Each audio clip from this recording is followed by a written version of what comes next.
தேவ சமூகத்துல தேவ பலனுக்காக காத்திருந்து நீ உன் மாம்சத்தை அழிச்சு காதுல கேட்கிற செய்திகளுக்கெல்லாம் முக்கியத்துவம் கொடுக்காம தூக்கி தூர எரிஞ்சு நீ ஆண்டவர் ஆராதிச்சு எங்க வரணும்? தேவ ராஜ்யத்துக்குள்ள வந்தா மட்டும்தான் இந்த ராஜ்யத்தின் நன்மையை நீ அனுபவிக்க முடியும். இது எல்லாருக்கும் அவசியம் இருக்கணும். இது வளரணும். இந்த விசுவாசம் எல்லாருக்குமே. ஆமா, நான் செய்வதெல்லாம் வாய்க்கும். நான் எதை செஞ்சாலும் அதுல ஆசீர்வாதம் எனக்கு வரும். கர்த்தர் என் கூட இருக்கிறார். அல்லேலூயா. இந்த வாழ்க்கையில நடக்கிற தீமைகளை கர்த்தர் எனக்கு செஞ்சாருன்னு சொல்றீங்க பாத்தீங்களா? அதுதான் கெட்ட வார்த்தை.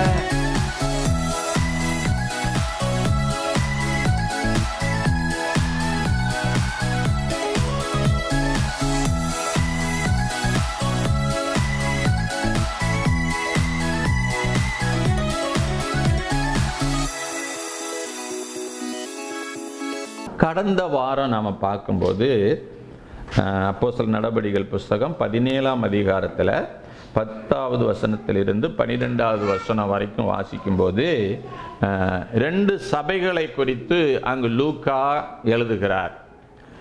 தெசலோனிக்கேயா சபைக்கு முதலாவது சுவிசேஷம் அறிவிக்கப்படுகிறது. அங்கு சுவிசேஷம் சொல்லும் பொழுது ஊழியம் செய்கிறவர்களுக்கு உபத்திரவம் உண்டாகிற காரணத்தினால பவுலையும் பவுலை சார்ந்தவர்களையும் பெரோயா பட்டணத்துக்கு அனுப்பி வைக்கிறார்கள். அங்கு அவர்கள் ஊழியம் செய்கிறார்கள். அங்கு ஜனங்கள் ரட்சிக்கப்படுகிறார்கள். அங்கும் உபத்திரவம் உண்டாகிறது. அங்கிருந்து மறுபடியும் வேற அத்தேனே பட்டணத்துக்கு அவங்க புறப்பட்டு போறாங்க.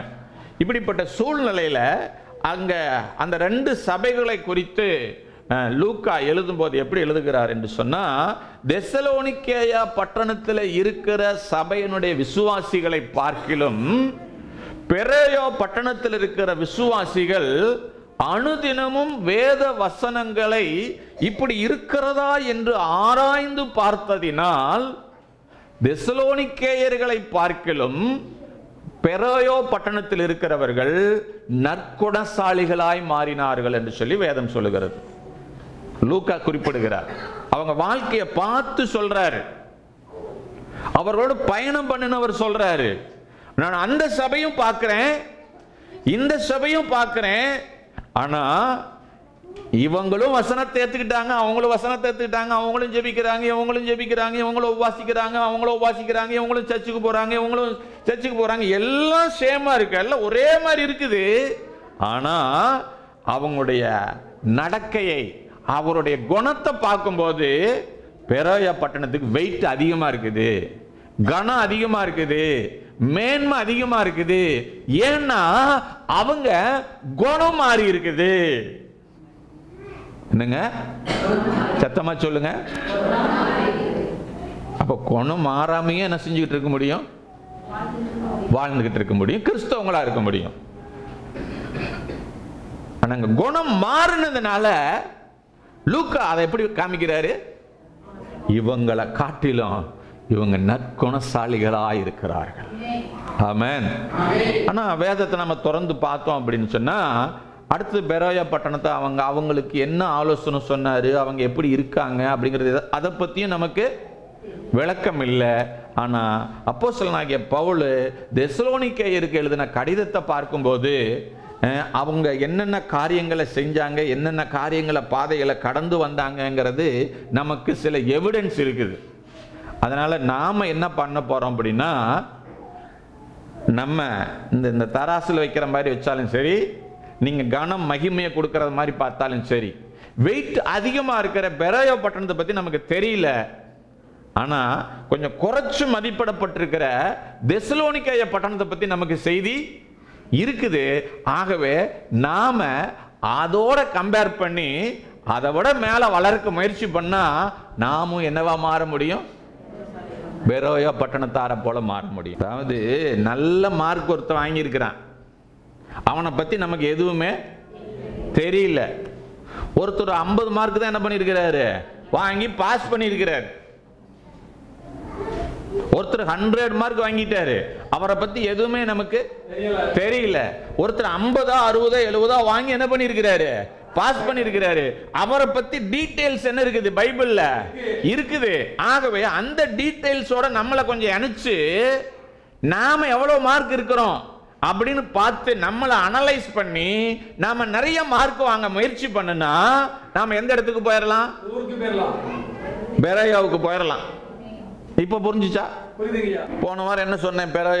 தெசலோனிக்கே பட்டணத்து வசன அவங்களை குறித்து சொல்லும் போது ஒரு காரியத்தை தான் பேசினேன். வசனத்தை வரும்போது அது புத்தி சொல்றதா இருந்தாலும் சரி, எச்சரிக்கிறதா இருந்தாலும் சரி, ஆறுதலா இருந்தாலும் சரி, யார் வார்த்தை? கர்த்தருடைய வார்த்தையாகவே சந்தோஷமாக ஏற்றுக்கொண்டார்கள். அப்ப நாமும் அந்த மாதிரி எப்படி வார்த்தை வந்தால் என்ன பண்ணணும்? ஆறுதல் மட்டும் வேண்டாம், என்ன வேணும்? புத்தியும் வேணும். கடிந்து கொள்ளுதலும் அதான் புத்தி. அப்புறம் தேறுதல், அப்புறம் எச்சரிப்பு, எல்லாமே நமக்கு வேணும். ஸ்தோத்திரம்.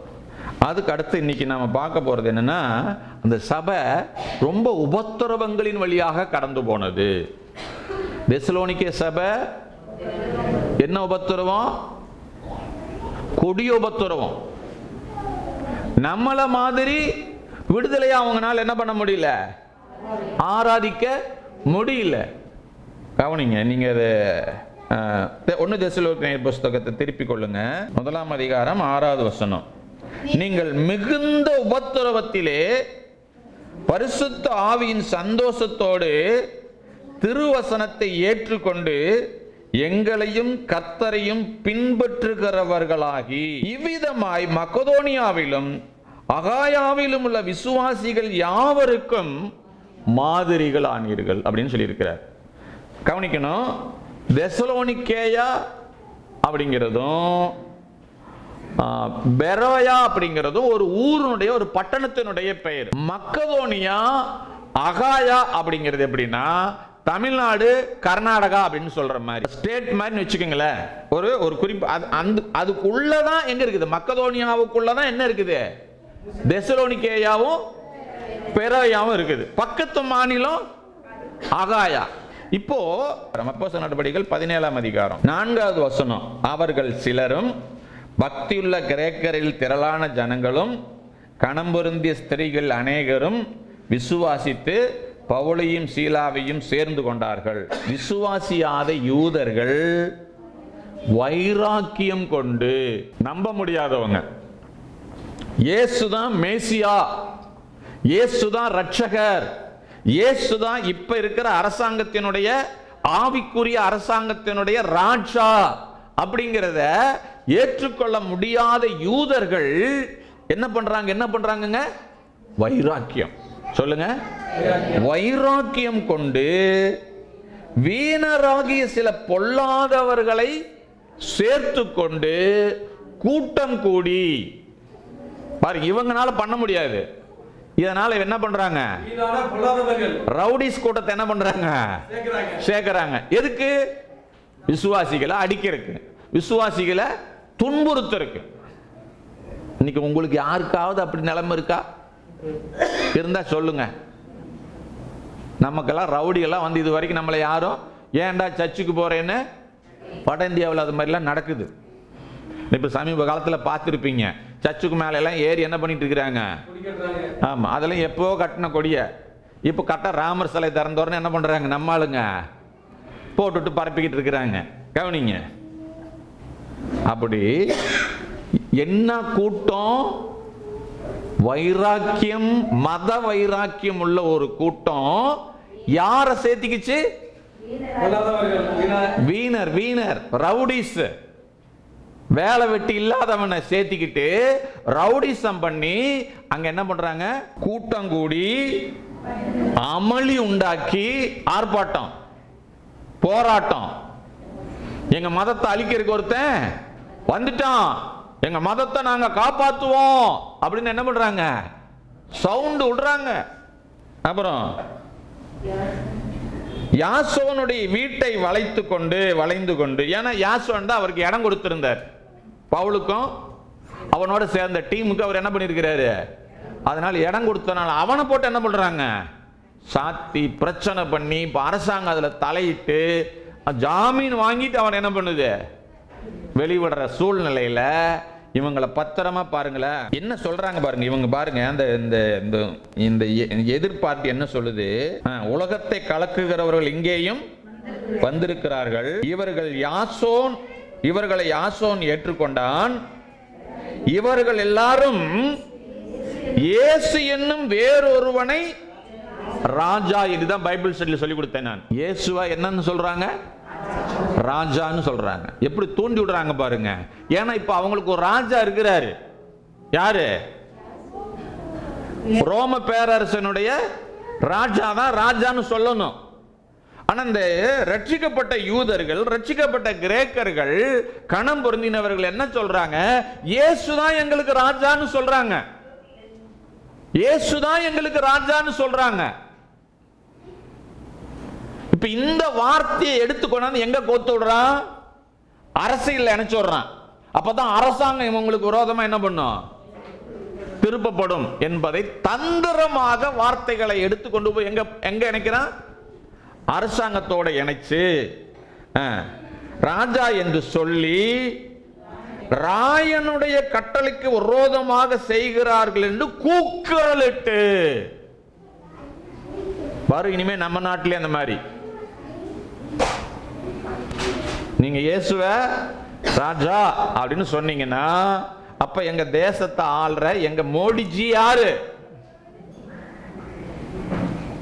அப்ப நீங்க வேற ஒரு ராஜ்யத்தை உருவாக்க விரும்புறீங்களா அப்படின்னு என்ன பண்ணும், எழும்பும். ஏன்னா நாம வாழ்றது ஒரு ராஜ்யத்தின் புத்திரர்கள். தயவு செஞ்சு புரிஞ்சுக்குங்க. ஆமா, கூக்குரலிட்டு இவைகளை கேட்டுக்கொண்டிருந்த ஜனங்களையும் பட்டணத்து அதிகாரிகளையும் என்ன பண்றாங்க, எல்லாருக்கும் இவங்க சொல்ற செய்தி காட்டாரு, என்னடா அப்படின்னு சொல்லி தேசத்தையே என்ன பண்ண வச்சுட்டாங்க, கலங்க பண்ண வைத்து விட்டார்கள். தப்பான ஒரு இன்ஃபர்மேஷனை கொடுத்து. இதனால ஊழியக்காரங்கள் என்ன பண்ண வேண்டியதா இருக்குது, பத்திரமா வேற ஒரு தேசத்துக்கு அனுப்ப வேண்டியதா இருக்கு. அப்படின்னா அவங்க எவ்வளவு உபத்திரவங்களை அனுபவிச்சிருப்பாங்கன்னு யோசிச்சு பாருங்க. சொல்லுங்கம்மா, என்ன அனுபவிக்கிறாங்க, எது நிமித்தம்? கிறிஸ்துவை ராஜான்னு சொல்றது நிமித்தம், கிறிஸ்துவை இயேசுவை கிறிஸ்து என்று சொல்லுகிறது நிமித்தம், இயேசுவை மேசியா என்று சொல்லுகிறது நிமித்தம் இவங்களுக்கு என்ன வருது, உபத்திரவம் வருகிறது. இன்னைக்கு நாமெல்லாம் என்ன நினைக்கிறோம், நம்மளை யாரும் எதுவும் சொல்லக்கூடாது. சொல்லுங்க, என்ன யாரு எதுவும், ஏன்னா நான் யாரை கும்பிடுறேன், இயேசுவை கும்பிட்டா 4 பேர் பேசத்தான் செய்வான். உபத்திரவத்தின் வழியாத்தான் நாம தேவனுடைய ராஜ்யத்துக்குள்ள, பரலோகத்துக்கு இல்ல. பரலோகத்துக்கு போறதுக்கு எந்த உபத்திரமும் தேவையில்லை. சோறு திங்காம கண்ணை மூடி படுத்துக்கிட்டீங்கன்னாவே போயிருவீங்க. அதுவும் போல ஒரு பிளக் பாயிண்ட்ல கொண்டு கையை விடுங்க,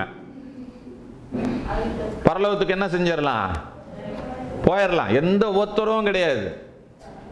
ஆனா தேவனுடைய ராஜ்யம் அங்க இல்ல, எங்க இருக்குது, பூமியில் இருக்குது.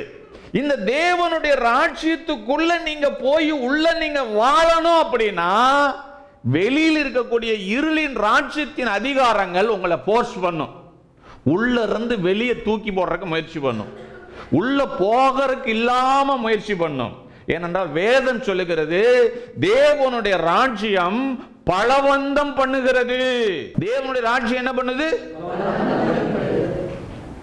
ராஜா ஐயா வாங்கயா. இப்ப நான் நிக்கிற இடம் ஒரு ஆவிக்குரிய மண்டலம்னு கற்பனை பண்ணிக்கங்க. இங்க தேவனுடைய ராஜ்யம் இருக்கிறது, நீதி இருக்கிறது, சமாதானம் இருக்கிறது, பரிசுத்த ஆவியினால் உண்டாகிற, ஆமா, குக்கு வித்து கோமாளி பார்க்கறனால உண்டான சந்தோஷம் இல்ல, நீயா நானா பார்க்கிற சந்தோஷம் இல்ல. என்ன சந்தோஷம்,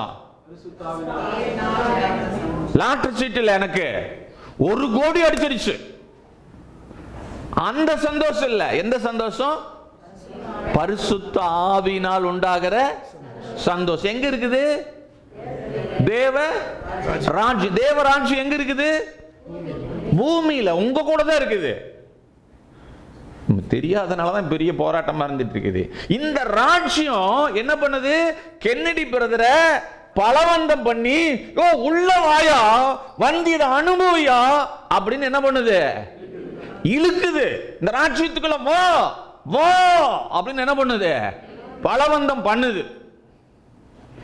இது பலவந்தம் பண்ணும்போது இவர் இவ்வளவு நாள எங்க வாழ்ந்துகிட்டு இருக்கிறாரு? கொஞ்சம் தள்ளி நில்லுங்கயா. இவர் எங்க வாழ்ந்துகிட்டு இருக்கிறாரு? ரட்சிக்கப்படாதவர் நினைச்சுக்கங்க. இப்போ இவர் எங்க ரட்சிக்கப்பட்டவங்களே பல பேர் எங்கதான் இருக்கிறாங்க? இருளின் ராஜ்யத்துக்குள்ள தான் இருக்காங்க. இப்ப இவரு ரட்சிக்கப்படாத மனுஷனா இருக்கிறனால, இருளின் அதிகாரத்துக்குள் இருக்கிறனால, சாத்தாடு தூதர்கள் எல்லாம் அவரை சூழ்ந்து இருக்கிறனால, இவரை சுத்தி எண்ணிறந்த மக்கள் இவருடைய ராஜ்யத்துக்குள்ள வாழ்றதுனால, உள்ள போனா போயும் அங்கேயா சேர்ந்துட்ட அப்படின்னு சொல்லுவாங்க. இன்னும் பாருங்களேன், போயும் வாத்தியார் நடத்துற சபைக்கா போற? இதெல்லாம் என்னங்க?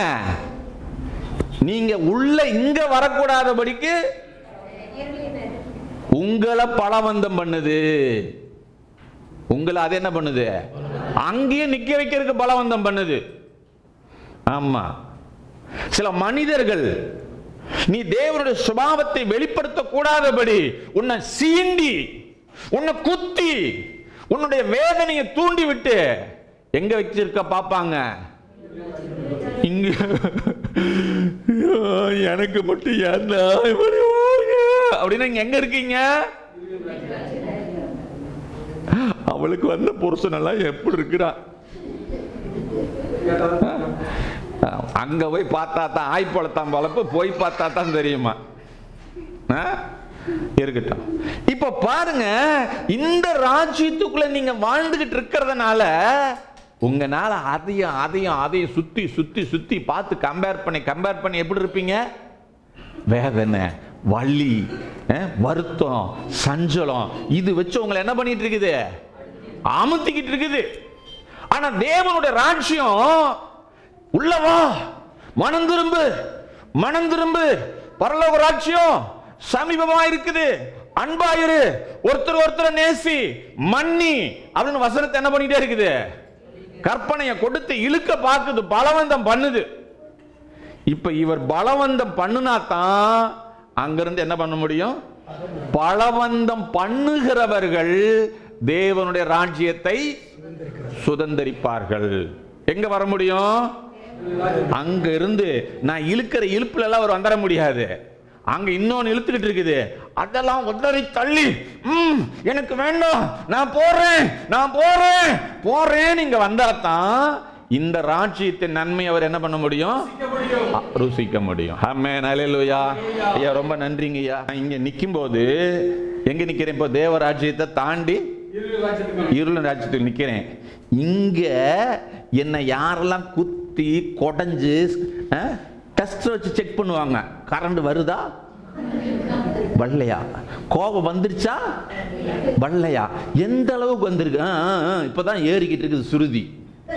இப்படியெல்லாம் நிறைய மனிதர்கள் நம்மளை என்ன பண்ணுவாங்கங்க?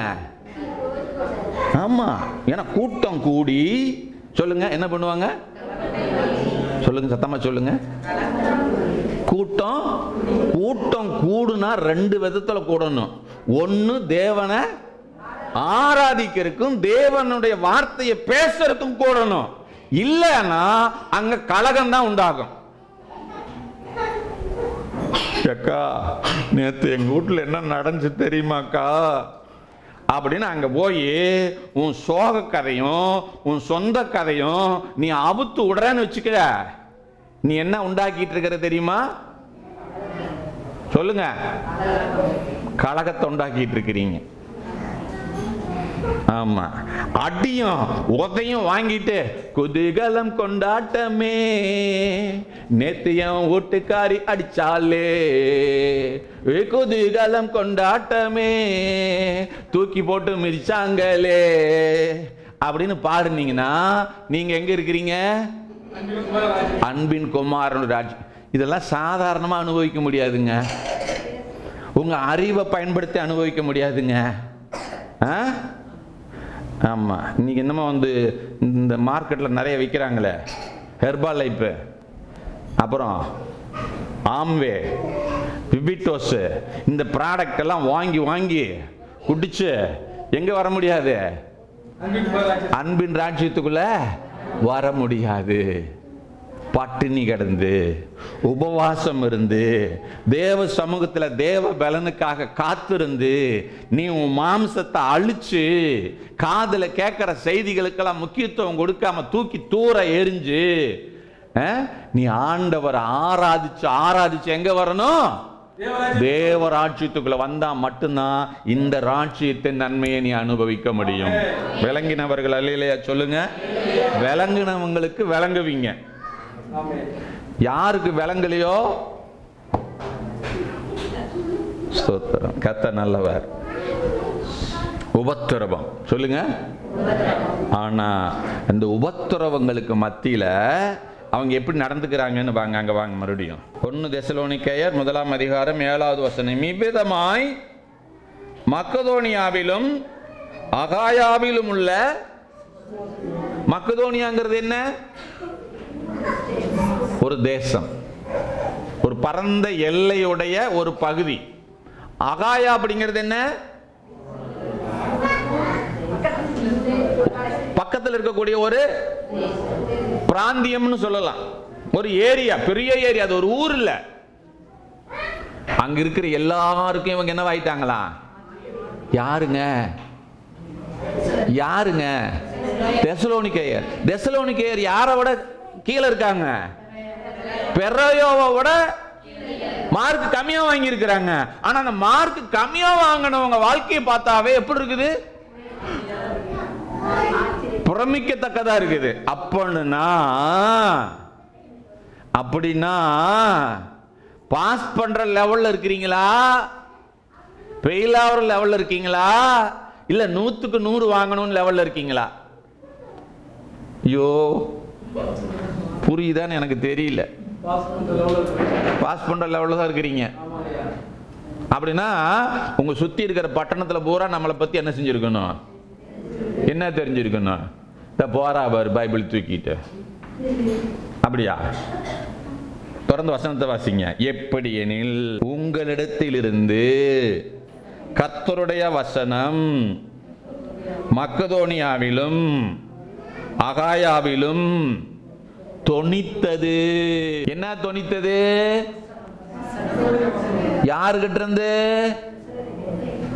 உபத்திரவத்துல அடிச்சு நொறுக்கப்படுகிற ஒரு சபையில இருந்து ஒரு தேசத்துக்கு கர்த்தருடைய வார்த்தை என்ன பண்ணுதுங்க? தொனிக்கிறது, எக்காலம் இடுகிறது. எல்லாரும் கேட்கிறாங்க. எங்களை தான் கேட்கிறாங்க. நாங்க போடுற சத்தத்தைங்க, அடிக்கிற அடி என்ன பண்றாங்க எல்லாருமே? எப்படி? சரி, கவனி வாசிப்போம். தொனித்ததும் அல்லாமல் நாங்கள் அதை குறித்து ஒன்றும் சொல்ல வேண்டி இராதபடிக்கு நாங்க போய் தெசலோனிக்கேய சபையிலிருந்து வந்த சுவிசேஷத்தை குறித்து மறுபடியும் நாங்க என்ன பண்ண வேண்டியதா இருக்குல்ல? எக்ஸ்பிளைன் பண்ண வேண்டிய அவசியம் இல்ல. அந்த அளவுக்கு உங்களுடைய வாழ்க்கை அந்த தேசத்துக்கு சாட்சியா இருக்குதுங்கிறாரு. ஹலோ, நாங்க மறுபடியும் போய் என்ன பண்ண தேவையில்லை. தெசலோனிக்கேயர் இவ்வளவு கஷ்டப்பட்டாங்களா, இந்த கஷ்டத்தையும் மத்தியிலையும் ஆண்டவர் ஏத்துக்கிட்டாங்களா, இப்படி எல்லாம் வாழ்றாங்களா, இப்படி எல்லாம் செய்யறாங்களான்னு நாங்க உங்களுக்கு என்ன பண்ண வேண்டியதில்லை, சொல்ல வேண்டியது இல்லை. கவனிங்க, சொல்ல வேண்டியது இராதபடிக்கு தேவனை பற்றின உங்கள் விசுவாசம் எங்கும் பிரசித்தமாயிருக்கிறது. ஹலோ, என்ன விசுவாசம்? விசுவாசத்துல 2 வகை இருக்கு. நல்லா நீங்க புரிஞ்சுக்கணும். விசுவாசத்துல 2 வகை இருக்குது. வாக்குத்தத்தங்கள் எல்லாம் விசுவாசிச்சு எனக்கு கர்த்தர் இதை செய்வார், எனக்கு இதை செய்வார், எனக்கு இதை செய்வார், என் தரித்திரத்தை மாற்றுவார், என் வியாதியை சுகமாக்குவார், என் பலவீனத்தை நீக்குவார், என் உபத்திரவத்தை நீக்குவார், என்னை வாளாக்காமல் கீழாக்குவார், வாளாக்காமல் தலையாக்குவார், கீழாக்காமல் மேலாக்குவார். நான் போகையிலும் ஆசீர்வதிக்கப்பட்டிருப்பேன், வருகையிலும். இது ஒரு வகையான விசுவாசம். இது எல்லாருக்கும் அவசியம் இருக்கணும், இது வளரணும். ஆமென். இதை விட்டீங்கன்னா என்ன பண்ண முடியாது, நல்லா வாழ முடியாது. புரிஞ்சுக்குங்க. இந்த விசுவாசம் எல்லாருக்குமே. ஆமா, நான் செய்வதெல்லாம் வாய்க்கும், நான் எதை செஞ்சாலும் அதுல ஆசீர்வாதம் எனக்கு வரும், கர்த்தர் என் கூட இருக்கிறார்.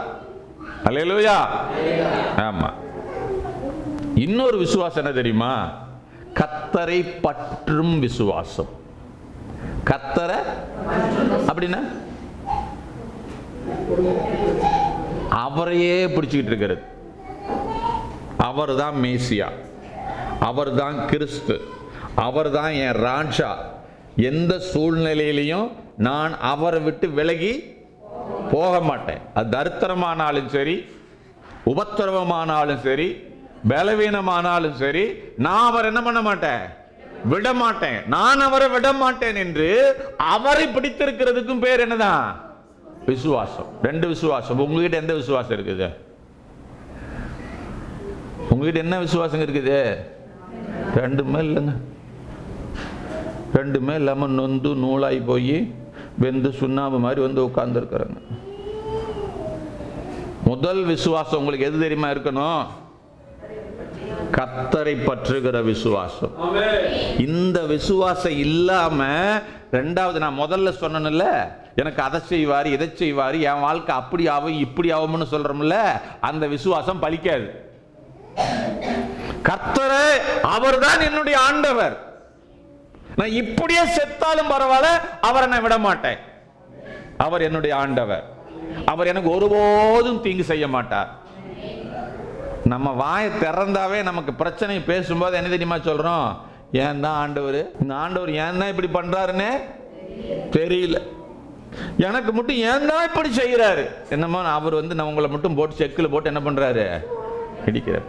இப்ப தீமையெல்லாம் யாரு செய்யற மாதிரி செஞ்சு சொல்லிக்கிட்டு இருக்கிறீங்க? தயவு செஞ்சு தீமை ஒண்ணு உங்களால வந்திருக்கும், இல்லைன்னா பிசாசால வந்திருக்கும். ஆமா, நீங்க இடம் கொடுத்ததுனாலதான் பிசாசு உங்களுக்கு என்ன பண்ணிருக்கிறான், தீமையை விதைச்சிருக்கிறான். தீமை ஒருபோதும் கர்த்தரிடத்திலிருந்து வருவது இல்லை. உங்க வாழ்க்கையில நடக்கிற கஷ்டத்துக்கும் உங்க வாழ்க்கையில இருக்கிற வேதனைக்கும் சஞ்சலத்தையும் கர்த்தரோட தயவு செஞ்சு இணைச்சு பேசாதீங்க. அது கெட்ட வார்த்தை. கெட்ட வார்த்தை ஒன்று உங்க வாயிலிருந்து புறப்படாது இருப்பதாக வேதம் சொல்லுது. நம்ம தெருக்குழாயில பேசுறது வந்து அருவருப்பான வார்த்தை, அது கெட்ட வார்த்தை இல்ல. நம்ம அதை தான் கெட்ட வார்த்தைன்னு சொல்லிட்டு இருக்கிறோம். கெட்ட வார்த்தை எது? உங்க வாழ்க்கையில நடக்கிற தீமைகளை கர்த்தர் எனக்கு செஞ்சாருன்னு சொல்றீங்க பாத்தீங்களா, அதுதான் கெட்ட வார்த்தை. அது மோசமான வார்த்தை, இன்னும் உங்களை பாதாளத்துக்கு கொண்டு போயிடும். மரண இருளின் பள்ளத்தாக்கில நடந்தாலும் நான் பயப்பட மாட்டேன், கர்த்தர் என்னோடு கூட இருக்கிறார். ஹல்லேலூயா. அக்கினி சோலைக்குள்ள போனாலும் நான் வேகாது இருப்பேன், கர்த்தர் என்னோடு கூட இருக்கிறார். இதுதான் விசுவாசம். இதைத்தான் நீங்க பேசணும். ஹல்லேலூயா. ஆமா, இந்த விசுவாசம் எங்கும் பிரசித்தமாகுதான். எந்த விசுவாசம்? அவங்க பாருங்க, அவங்க ரொம்ப ஏழ்மையில் இருந்தாங்க, இப்ப BMW கார் வாங்கிட்டாங்க ஏசுநாதர் கும்பிட்டதுனால. அந்த விசுவாசமா? சொல்லுங்கம்மா. அத ஒருத்தன் இப்படி சொல்லுவான், இன்னொருத்தன் எப்படி சொல்லுவான் தெரியுமா? எவனை ஏமாத்தினானோ தெரியல, எத்தனை ஓட்ட குடிச்சு அவர் ஆக்கினானோ தெரியல, இன்னைக்கு காரி அறிக்கிட்டு. தயவு செஞ்சு உங்களுக்கு கிடைக்கிற ஆசீர்வாதம் எல்லாம் ஒரு நாளும் எல்லா இடத்துலையும் கர்த்தரை என்ன பண்ணாது, உயர்த்தாது. ஆனா நீங்க கர்த்தரை பிடிச்சுக்கிட்டு வாழ்றீங்க பாத்தீங்களா, அந்த வாழ்க்கை இன்னொருவனுக்கு சாட்சியா இருக்கும். ஆமென். என்ன நிலைமையிலும் யோபுவை போல நிக்கணும். ஆமென். ஹல்லேலூயா. ஆமா, செத்தாலும் அவர் என்னை கொன்று போட்டாலும், அவர் கொன்று போடுறவர் இல்ல. ஆனா அந்த இடத்துல அவன் ஒரு கெட்ட வார்த்தையை பேசிவிட்டு அப்புறம் என்ன சொல்றான்? நல்ல வார்த்தையை பேசுறான். நான் அவர் மேல் நம்பிக்கையா இருப்பேன். ஹல்லேலூயா. சத்தமா அதுதான் உங்க விசுவாசம். கவனிங்க, இப்ப பாருங்க, எங்கும் பிரசித்தமாயிற்று. ஏனெனில் அவர்கள் தாமே எங்களை குறித்து உங்களிடத்தில் நாங்கள் அடைந்த பிரவேசம் இன்னதென்பதையும் ஜீவனுள்ள மெய்யான தேவனுக்கு ஊழியம் செய்வதற்கு நீங்கள் விக்கிரகங்களை விட்டு தேவனிடத்துக்கு மனம் திரும்பினதையும். எதை? ரெண்டு காரியங்கள் சொல்லியிருக்கிறாரு. நாங்கள் உங்களிடத்தில் அடைந்த பிரவேசம். நாங்க உங்ககிட்ட வந்தோம் பாத்தியா, அதனால உண்டான பலன், அதனால உண்டான நன்மைகள், சுவிசேஷம் உங்களுக்கு அறிவிக்கப்பட்டதினால் உங்கள் வாழ்க்கையில் ஏற்பட்ட மாற்றம் என்ன என்பதையும், நீங்கள் தேவனுக்கு ஊழியம் செய்யும்படிக்கு விக்கிரகத்தை விட்டு மனம் திரும்பி வந்திருக்கிறதையும், அப்புறம் அவர் மரித்தோரிலிருந்து எழுப்பினவரும் இனிவரும் கோவாக்கனை நின்று நம்மை நீக்கலாக்கி ரட்சிக்கிறவருமாகிய அவருடைய குமாரனாகிய இயேசு பரத்திலிருந்து வருகிறதை நீங்கள் எதிர்பார்த்து கொண்டிருக்கிறதையும் அவர்கள் அறிவிக்கிறார்கள். எவர்கள் அறிவிக்கிறார்கள்? அவர்கள் அறிவிக்கிறார்கள். இந்த தெசலோனிக்கேயரை குறித்து மக்கதோனியாவில் இருக்கிறவங்களும் அகாயாவில் இருக்கிறவங்களும் இவங்க இப்படிப்பட்ட நம்பிக்கையோடு விசுவாசத்தோடு வாழ்ந்து கொண்டிருக்கிறார்கள் என்று சொல்லி இவர்களை குறித்து இன்னொரு 2 தேசத்தார் சாட்சி கொடுக்கிறார்கள். எந்த காலத்துல? உபத்திரவ காலத்துல வாழும்போது. இப்படி நாம சாட்சி உள்ளவங்களா நாம இருக்கிறோமா? எவ்வளவு பேர்த்துக்கு விளங்குச்சு? எனக்கு ஒன்றும் புரியல. எனக்கு என்னமோ நெஞ்சு வலிக்கிற மாதிரி இருக்குது கத்த பார்த்து. ஹலோ, ஏத்து வீட்டுக்காரன் உங்களை குறித்து என்ன சாட்சி சொல்றான்? பக்கத்து வீட்டுக்காரன் என்ன சாட்சி சொல்றா? பின்னால வீட்டுக்காரங்க என்ன சாட்சி சொல்றாங்க? சொல்லுங்க. நமக்கு தேசமெல்லாம் சாட்சி கொடுக்க வேண்டாம், அந்த தெருவு கூட சாட்சி கொடுக்க வேண்டாம். சுத்தி இருக்கிற வீட்டில் இருக்கிறவங்க சாட்சி கொடுக்கிறாங்களா? நம்மளை குறித்து என்ன சாட்சி சொல்லுகிறது இந்த உலகம்? சொல்லுங்க. நம்ம வீட்டில் இருக்கிறவர்கள் நம்மை குறித்து என்ன சாட்சி சொல்றாங்க? சொந்தக்காரங்க, ரட்சிக்கப்படாதவங்க நம்மளை குறித்து என்ன சாட்சி சொல்றாங்க? ரொம்ப முக்கியம். எந்த காலத்துல? உபத்திரவத்துல. நல்லா இருக்கும் போது இல்லைங்க, நெருக்கப்படும் போது. சக்கையா கரும்பு சக்க மாதிரி புளியப்படும் போது எனக்குள்ள என்ன வரணும் தெரியுமா? நற்கந்தம் தான் வீசணும். நற்கந்தம் தான் வீசணும். ஹல்லேலூயா. நீ மல்லிகைப்பூ என்னதான் கசக்கினாலும் நாத்தம் அடிக்கவே அடிக்காது. ஏன்? அது மல்லிகை. அது கசக்க கசக்க என்ன பண்ணிக்கிட்டே இருக்கும்? மனம் வீசிக்கொண்டே இருக்கும். ரோஜா கசக்க பாருங்க, கசக்கிக்கொண்டே கசக்க கசக்க என்ன பண்ணும்? அதை வீசிக்கொண்டே இருக்கும். இந்த வீட்டில் சில நேரத்தில் பச்சை கலர்ல ஒரு பூச்சி வரும். நீங்க நசுக்கவே தேவையில்லை, தொட்டீங்கன்னா போதும், நாத்தம் தாங்க முடியாது. இப்ப என்னவா இருக்கிறீங்க? ரோஜாவா இருக்கிறீங்களா? பச்சை பூச்சியா இருக்கீங்களா? மாறுவோம். ஆண்டோட சமத்துல ஒப்பு கொடுக்கலாமா?